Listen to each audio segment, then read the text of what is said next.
We live in the era of spirituality, something that's not entirely defined, it's not clear. People say, I'm not really religious, but I'm spiritual. I like to go out to commune with nature, to sit under the trees, on the top of mountains, to look at the sea, and I commune with God. And then we have organized religion. And organized religion seems to be stifling in that way. We don't go sit out in the trees. We don't climb up the mountains. Instead, we go into some type of a building, a cathedral, a synagogue, a mosque, and there we pray. Which one is better? In which way can I reach a better relationship with God? And perhaps an answer to this question can be gleaned from this week's parasha. Moshe and Aaron, the two brothers, are sent to negotiate with Pharaoh. They go to him several times and they say, Pharaoh, please, let the Israelites go. Let them go out into the wilderness to serve God. And Pharaoh can't understand this. He keeps on saying to them, why do you have to leave Egypt? Serve your God right here. Why do you have to go out into the wilderness? We serve our deities here. Why can't you serve your deity, your God here? And every time Moshe and Aaron give somewhat of a different explanation. In one instance, Moshe says, we cannot remain here in Egypt and serve our God. We have to leave the city. We have to leave the country. Why? Because God is going to require us to bring sacrifices. And some of the animals that we have to sacrifice are animals that are considered holy by the Egyptians. The Egyptians considered certain of their animals sacred, including sheep, in the same way that perhaps today you would find in India the holy cow. And therefore, Moses said to Pharaoh, we cannot do this here in Egypt. It would be an insult to the Egyptians to take something that they consider holy and to sacrifice it. And therefore, we have to go out into the wilderness.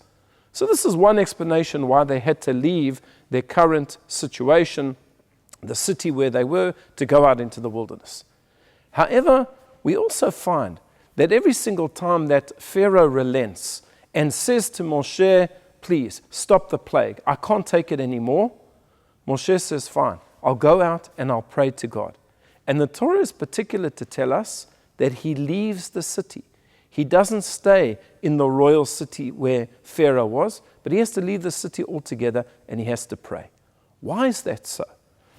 And Rashi provides us with an interesting answer. He says that Moshe had to leave the city because it was male gilulim. It was full of idolatry.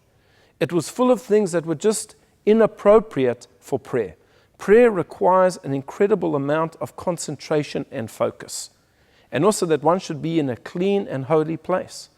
And often, even today in a modern society, there are many places that are not appropriate for the focus that is required for prayer. And therefore the Talmud tells us that when it comes to prayer, it is far better to pray in an enclosed area than in an open area, such as a field. And even if one has to pray in a field, they should try to make it as enclosed as possible. For example, to go and stand under a tree or to stand close to a wall.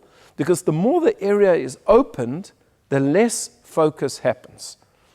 So yes, it's true that sometimes people feel a sense of spirituality when they're out in the outdoors. They're looking at the mountains, they're looking at the sea. But this also takes away from a person's focus.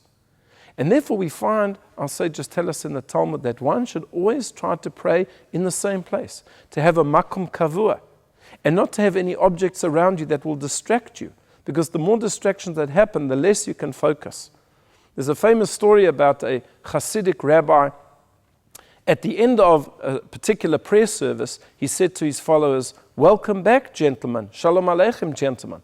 And they looked at him in surprise. Well, what do you mean? We haven't been anywhere. We've been standing here the whole time. And he said to them, it's not true. You were praying, but your mind was all over the place. It was in Vienna. It was in Krakow. It wasn't here in Shul. And therefore, at the end of the prayer service, I said, welcome back, because suddenly you step back into Shul. We have to minimize the distractions as much as possible. And we have so many distractions today, least of all our cell phones. When one comes into Shul to pray, remove those distractions. Put your cell phone on silent, turn it off entirely, and focus entirely on God without any distraction. I wish you a Shabbat Shalom.